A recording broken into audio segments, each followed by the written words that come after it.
I want to tell you a story. Okay. But before I tell you, I want to let you know, I checked in with my friend. I called her. She knows I'm going to be talking to you about this today. Right. And then I was like, yeah, I haven't stopped thinking about the story you told me. And I told her why. And I said, I would love to talk to my friend about it.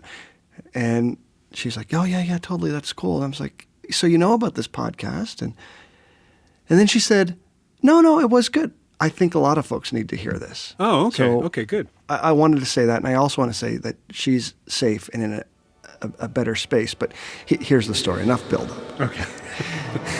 This is a podcast where two old friends, both Canadian, one black and one white, and both men, explore what it looks like to adopt the mindset of an inclusive society.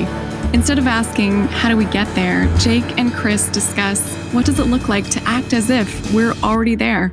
Welcome to The Disorienting Dilemma. So she called me one day, and she was quite upset, and it was following an interaction with police. And knowing the work that I do and the kinds of conversations I have about restorative justice and public safety transformation, she thought I should know about what happened. She wanted it in the back of my head as I'm in these rooms and having these conversations. So before you go forward, and I don't mean to interrupt you, but for the listeners, the work that you do, what was it about the work that you do that she felt like she could confide in you? So I work in a university in a campus safety capacity, so really helping students feel safe on campus. So at a really nuanced level of safety, but also more broadly outside of that work, connecting with justice processes when things go wrong. Right. So here's what she said. She was in a relationship for about a year, and it was a lot of turmoil in that relationship. It was up and down, and she told me the story looking back, and so with a lot of clarity that she admittedly said she didn't have as she was going through. So, that said, as she looked back, she said, it was pretty toxic. She recognized some signs early on. It wasn't physical at the early stages, but it started to become a little bit more physical as it went on.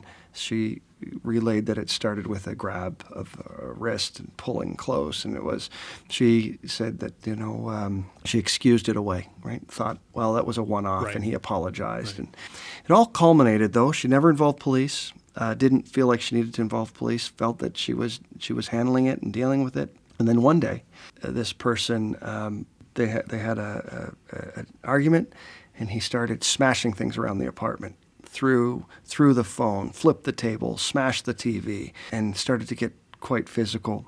And she said, get out. We're done. Yeah. And every time that she had kind of gone there and they tried to break up in the past, the key kept coming back. But in this moment, she said, I knew I was done. Yeah. And I was like, you're done. And I think he knew that I was done. And so what he did at that moment is he did the thing that she knew would hurt her the most. It wasn't the shove, it wasn't the hit, it wasn't any of those things that he'd done. Mm-hmm. He took her dog, Max, up under his arm, and he left the apartment. He said, you want me out? I'm taking the dog, right? Yeah.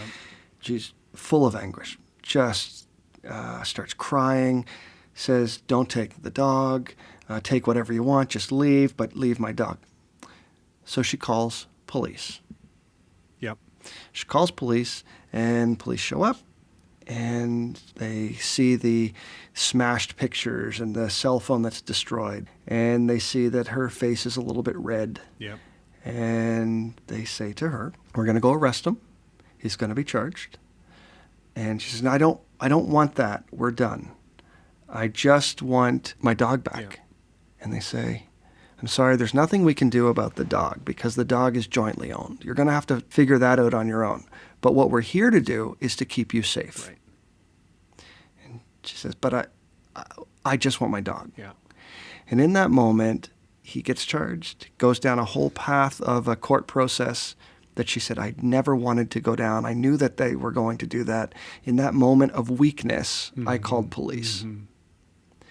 And it got me thinking, when I asked her these questions, why did you call? What did you need? And how did it go? These are some of the questions that I'm always thinking about when I think about public safety transformation. Sure, yeah. And for her, it just wasn't a match. And she's like, when I told her that I was going to bring this up, she goes, that didn't work for me. Right. It works for other people. Happy it does. But in this moment, that didn't work for me because I still didn't get my dog back. Wow. Yeah. Yeah.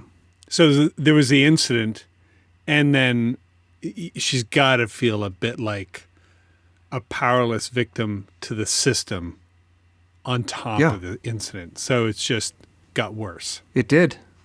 It certainly did. And I actually don't think that that's a unique experience, Right. No. sadly, Yeah. right? Which is why I couldn't stop thinking about her telling me that story. Yeah. And when she said, I just wanted my dog Max, killed me. I was like, because I got that. When the one thing that would represent safety and justice and the right thing for you in that moment, that customized experience of justice was just not available to her in that moment. Yeah. Yeah. So she went through the trauma of that moment, and then she went through the trauma of the system, Yeah. not really caring about what she needed or nothing. There was a rule. The rule was broken. The law was broken, and there are consequences, and it's the police.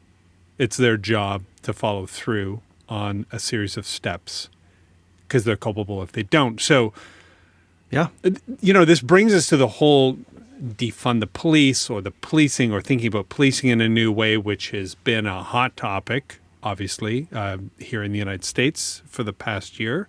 It's been talked about for a long time. There's really nothing to do. People feel like, well, what are the options here? Because this is just the tip of the iceberg to a massive conversation. Yeah, it's the very thing that keeps us from probably doing the massive change required to address the system, Right. which is change the system. So the best we can sometimes even think about is we're limited that we can only glimpse what we think is possible, which is tweaks at the margins or slight alterations to make the current system less harmful. Yeah. And some of that has to happen. So it's actually two things happening at the same time. If we really want public safety transformation, that has to happen at the same time while we address, because that's going to take a lot longer to do. Yep.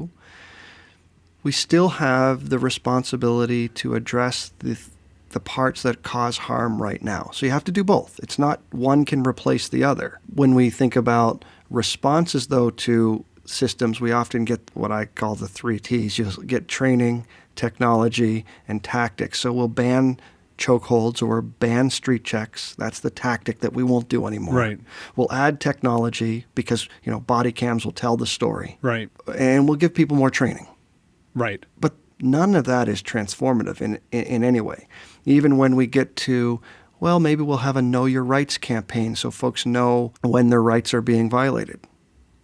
Why don't we have an equal training with police to say, here's the limits of your authority? Yeah.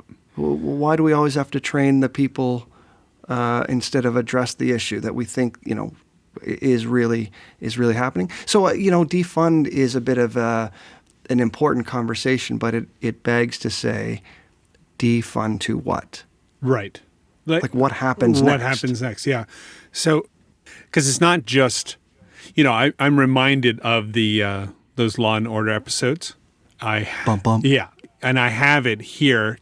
In the criminal justice system, the people are represented by two separate yet equally important groups: the police, who investigate the crime, and the district attorneys who prosecute the offenders. The offenders being the third group in that whole thing. And these are their stories. And you kind of have to address it from all points of view at the same time, right? So it seems to me there's the offender, which is an interesting way to categorize everybody. Right. And then there's the police. There's a lot of conversation, as you just mentioned, about bias and training, and how do you help police do that better? How do you help would-be offenders not talk themselves into jail terms? And then there's the broader system of lawyers and judges, and in the United States, a private prison system where if states don't keep them at a certain percentage of capacity, they actually have to pay the company running the prison a fine, which is a weird system that they have to keep so many people in prison. But you'd have to address all of that together. And there's no way to say, because you just said it, there's no way we're going to say, okay, time out, everybody. We're going to take a break. We're going to fix it. And then we'll start the whole thing up again. You've got to do it while it's going. And specific isolated interventions aren't enough because they just sort of keep the old system going. So can I ask, so just going back to that, that Law and Order sentence, that I would just break it down in the first sentence. Okay. In the criminal justice system, what was the people? The people are represented. The people are represented. Who's the people? Voters. I don't know. It doesn't say the victims are represented. It talks about the offender, but it doesn't actually say the people. It doesn't say the victims are represented by two equal, the police. No. It says the people. So the state. Yeah. Right now so in Canada it's not so different. It's the Queen versus in the U.S. The Crown is represented the Crown, and yeah. So sometimes folks refer to this as sort of the secondary victimization when your victimhood is stolen by the state. Okay, wait a minute. Unpack that a little bit. What do you mean? How is victimhood stolen? So Chris Jarvis breaks into Jake McIsaac's house. Yes, I would never do that. For everybody listening, I would never do that. I don't have anything worth breaking. That's exactly anyway, why I wouldn't bother. Right. Fair enough. Neighbors, maybe. But not you. Well, if my neighbors are listening, that's going to be awkward. Knocking on the door. Hey, listen to the podcast. Really cool. Who's the guy who's going to break it? Can you never invite him over for a barbecue? Does he know where you live? Yeah. So when you're arrested and you go before the court, it's not going to be Chris Jarvis versus Jake McIsaac. Right? Yeah. I'm not bringing anything. Right. It's the state against Chris Jarvis. And so maybe I say, I don't want to participate. Like there are some things that I say, well, you know what? I'd like to go in a different direction. Like your friend said, like I don't want it to go this way. Doesn't matter what you want. We're doing this for your protection. Well, and so it becomes this because they really are working for the people, right? The people. The people have been offended. I'm sorry that you experienced this, but now the people are more important than you are. In a way, yeah. Right? Okay. So when you talk about the people are represented by two equal and important sides, or whatever that phrase separate was, yet equally important groups. Separate but equal, whatever. Yeah, sure. That model, even that sentence, has a whole bunch of layers of what's happening underneath. Like, in order to do that, you're propping up also the two separate systems. Is you're introducing the notion that there's people, the state, that there's a law and order. All you have to do is go back to Sir Robert Peel's Principles of Policing to understand that. You go back about 200 years. And sort of the genesis of modern-day policing. Sir Robert Peel says that basic mission of policing is to prevent crime and disorder. So to prevent rule breaking and maintain order. So one of those principles is then, well, how will you know if it's working? So Peel says, well, you'll know it's working if you don't have widespread disorder and rule breaking. Okay. So that sounds right. Like most of us are like, okay, well, I'm with stay you so inside far. the lines. Don't hurt other people. Don't steal their stuff. Well, that's where we start to get it. What if the system's not working? What if the current order's not working for everyone? In fact, what if the thing that's being protected is actually inherently structures some folks an advantage and disadvantages others? So then when you have an uprising, and you have a whole bunch of people that say, actually, this isn't working for us, they're being disorderly. Well, okay, because the foundation of the United States is a bunch of people who didn't want to pay tax without being represented, right? Go to the residents of the District of Columbia and they'd say, well, what about us? It's on the license plate. I just remember that. What about us? No, it says no tax. Yeah, kind of. No taxation without representation, because they have no representation. But the entire country, basically the entire country was built on this. Britain, we don't care about what you think law and order is. You're oppressing us. We want to be free. They were the dominant class. The colonials weren't. And so there was not a lot of law and order in the American Revolution. Right. But yet it seemed completely justifiable to the people who were overthrowing the yoke of oppression. Because the law only works for the dominant power group. And the mechanism to maintain order is pretty consistent over time. It doesn't really evolve. Punishment. Right. Or fear of punishment. Right. Or consequencing. So I start thinking about, well, what are the underlying assumptions required to keep that system moving, to keep that way of thinking, that keeps perpetuating that. Okay. So people have to accept it, right? So it has to be working for some people. Or even a lot of people, most people, most of the time even. Like I just said, it only... Could we just use a different word, like the majority? Okay, good. And you know what? I just said a minute, it only works for the dominant group. That's not necessarily true. Every once in a while, it will play out well for people who may not be identified as by the majority as part of them. Mm-hmm. But I would say that by and large, that's I don't know how to phrase it without sounding like I'm denigrating law and order. I'm not at all. I don't think that's what this conversation's about. All we're trying to say is it's built on a model that if you pull it apart, it's really interesting how it's constructed. And that's the only way to get to a new idea. Yeah, I think that's right. We're evolving. We don't practice medicine the same way they practiced medicine in the 1800s. And yet, if you walk into a courtroom now, there's probably a lot of similarities to what it was like in the 1800s, right? Same types of language, same types of laws, the same approach. If you do something, there's a pound of some kind of flesh coming off you, and the offense is not necessarily against the victim, it's against the people. Yeah. I mean, we evolved the system to say you could have a victim impact statement. You could be heard on the punishment. Okay. You could be heard on sentencing. Maybe we can work in restitution so that you pay for the window that you smashed out when you broke into my house. Right. But what if my needs were more complex than that? What if when you broke in, it actually stole my sense of security in my home? What if every time after I leave my house, I have to double back and grab the doorknob and jiggle it to make sure it's locked? Because when I came home that day and found my door open and my place ransacked, it actually wasn't about the broken window. Yeah. It wasn't about the way you got into my house. Yeah. It wasn't, that got picked up with insurance. When I am sleeping in my bed and my dogs bark and I think that someone's coming in, that's what you stole. There's the trauma. There's the sense of safety and security that you were violated, right? Your space, your safe space. I remember that we came back from a vacation once as a family and we realized somebody had broken in and stole our VCR and our 2,000-pound television, because that's what we had in the 80s, right?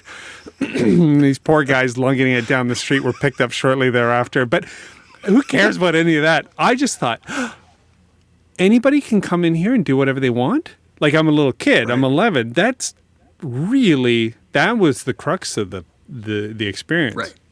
So then imagine a system shift where we allowed people to actually hear that the real impact, that the real harm caused was not just about property, but the real harm was what was taken from you in terms of your safety and security, your sense of well-being, all of those kind of things you articulated. What if we created safe ways for folks to hear that, to get that feedback, and then to process it, and then to begin to make it right if they could? Yeah. And you're talking now about, instead of retributive justice, you're talking about restorative justice. Right. And you have some experience with that. A little bit. I do, in terms of responses to wrongdoing, in terms of a restorative approach to justice. So thinking some of the ways that we're talking about it, but then taking a restorative approach more broadly in just a way of interacting and connecting with folks and systems and setting conditions up before things go wrong. So what would it look like on the everyday? Be constantly thinking about, not just when things go wrong, about the impact that we have on others and our connections in relation to each other's. But what if we started thinking about that every day? Could that, as a crime prevention strategy, help interrupt what could become, like, I might not break into your house if I feel connected to you, versus what we're trying to do in restorative justice is help you be connected, and maybe you learn, and maybe you don't break into someone else's house. So we start to we start measuring ways, like in restorative justice processes, one of the metrics is recidivism, this rate of return to the behavior, to the system. But offending again, right? Reoffending. Yeah. So, because that's interesting, because the restorative approach, the restorative justice approach, does take into account the people involved, not only the victim, and I know this from talking to you over the years, but also the offender, which is important because there is so much new research, especially in the last 10 years, that demonstrates that treating all offenders as rational people who have the same cognitive abilities is a major misstep. In fact, and I have the stats in doing some prep for the show, so we don't just get on and riff, but in the United States, 10 times more people with serious mental illness are in prison than in state hospitals. We've, in the United States, basically given the mental health system to prison systems and prison guards. And in the UK, this stat was stunning. Roughly 90% of offenders suffer from some type of psychiatric disorder. So being caught up into this retributive, you offended the people, now you have to go to jail. And since we're not dealing with people as people, we're dealing with them as cogs in a machine. And when the cog gets out of line and the machine gets broken, we save the machine by replacing the cog and we throw it into the broken pile. These are human beings that are struggling with a whole bunch of neurological, psychiatric disorders, or even addiction. I mean, we lock up addicts. That's what we do in North America. We put addicts away. I think Canada's made some strides to counteract that a little bit. You would know more about that than I do. But I think in the same way you're talking about that, and you and I have been talking about this for about 20 years, in some form or another, that people are more than the sum total of their struggles. Yes, exactly. And so I would say that we need this to be true. If not selfishly, we need this to be true. Because in all of the ways that you talked about, the types of struggles that lead people, we are also locking up the successful parts of those humans as well. That is so important. And you and I both know from our work at Sunday Suppers and other things together or even separately, the names and lives of these people. And it's just an absolute tragedy that they get caught in the system in the heat of the moment, not thinking, because their cognitive load was diminished by at least 25%, and they are in a fight and flight situation. They are not being rational at all. Made decisions, and now the system is treating them like absolutely rational decision makers who in the moment made a decision to go outside of the law, and they knew what the consequences were. They did it anyway, so now they have to pay for it. Yeah, in that story, one is a prescribed payment, right, in terms of punishment and deterrence, and we're doing this to make you safe. The other is that it's the consequence of the rigid system, that there's no flexibility. I'm sorry, in intimate partner violence, we always press charges. So without any flexibility, without saying, what do you need? Yep. And I understand why. I understand the background, and these are situations where dangerous, high likelihood of lethality in intimate partner violence, these are not simple conversations. And you and I would never figure this out in 20 minutes, 30 minutes, whatever. But I do worry that anything that's too rigid, and it takes away the flexibility and the agency of the person who has been harmed. And it assumes that the person who caused harm, that the only way toward rehabilitation or reintegration is by following this punitive model. Yeah, that's the only way, because it's all we know. And we're both talking about another way that we have both seen, or actually you've seen firsthand work. Well, I have. And I usually will start by asking folks who are involved in a process, if I'm facilitating a restorative process, what do you need? What do you hope for? Mm-hmm. What would justice look like for you? Mm-hmm. And I've been saying this for many, many years, and so I've kind of distilled down to some of the most common types of answers that I've heard. I want to be heard. Yep. Right? I want to be heard. I want to be seen. Yep. If you broke into my house and I didn't see you break into my house and I didn't witness it, and we go to court, I'm probably not going to have a voice in any of that unless it's about identifying that that's my TV, I bought it on this day. But I won't have any value to helping the state make their case against you because I wasn't a witness. I might be able to, if you're found guilty, found to be responsible, I might be able to have a voice at sentencing in terms of talking about the impact. But overall, I've found that in a restorative justice process, many people just say, I want a space to be heard. I want to be heard about, and this is the next part, I want to make matter what happened. So it's not just about validating, it's not giving me space to tell my story. That happens. But I want to understand what happened. So I want to be heard, but I also want to hear from another person. Yeah. I want you to explain to me why. And instead of it just being a two-party mediation, in restorative justice processes, often the community is represented, and the community, not just a random person in the neighborhood. It's often the community seat is represented by the systems and the structures. It could be other people. If it happened at school, it might be members of the PTA. It might be the principal. It might be the person who serves in the cafeteria. Mm-hmm. It could be the bus driver. Mm-hmm. It could be who in our community cares about this and cares that this goes well and can help make sure that the resolution moves forward in a way that matters to all of us. So people want to be heard. They want to make matter what happened. They want to reduce the likelihood of reoccurrence. Like that seems to be, at least in either system, like no one wants this to happen again. Yeah, no, it's like, so, look, I just don't want to understand why you're breaking in, and we had a good conversation, but you're still going to do it, and what are you going to do? Like that can't be the result either. So we both care about the same thing, but in the traditional system or the retributive system, we rely heavily on punishment, or at least that to be a deterrent so that it doesn't happen again. You don't want to come back here. So we say, I will make you sorry, instead of create the conditions for you to understand what happened, for you to truly feel sorry. And the likelihood of reoccurrence in a restorative model knows that you just saying it shouldn't happen again, or you feeling pity, or you feeling bad is probably not enough. So in order to really address whether it's going to happen, have I paid attention to the behaviors, the conditions, and the context surrounding the incident? Context is so important. Can I give you a story that? Yeah. Okay. So I have not been able to find this study, but it made a big impact on me when I first read it.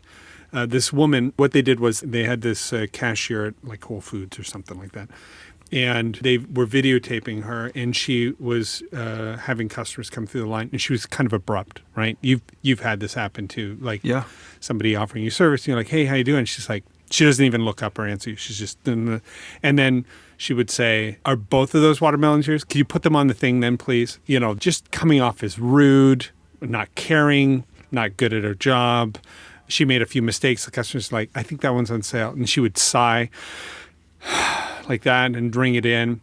And they asked the folks, it was a group that was watching the video, what do you think? And they rated her. She was mean. She should be fired. This is inexcusable. There's no professionalism here. This is unkind. And the next group that came in, they said, we want to tell you about the woman you're about to see in the cash. She's been dealing with an issue with her child for the last 3 years. And the doctors gave her a call today on the way into work and said, sorry, there's nothing we can do. You should expect the worst in the next 6 months. And she went to work anyways because she didn't have a choice. And she's working. And people are coming through. Same video. What did you think? What a hero. I can't believe it. Yeah. I wouldn't have been able to do that. In fact, they rated some of the customers as rude instead, because context set up the opportunity to empathize and to ask a really important question.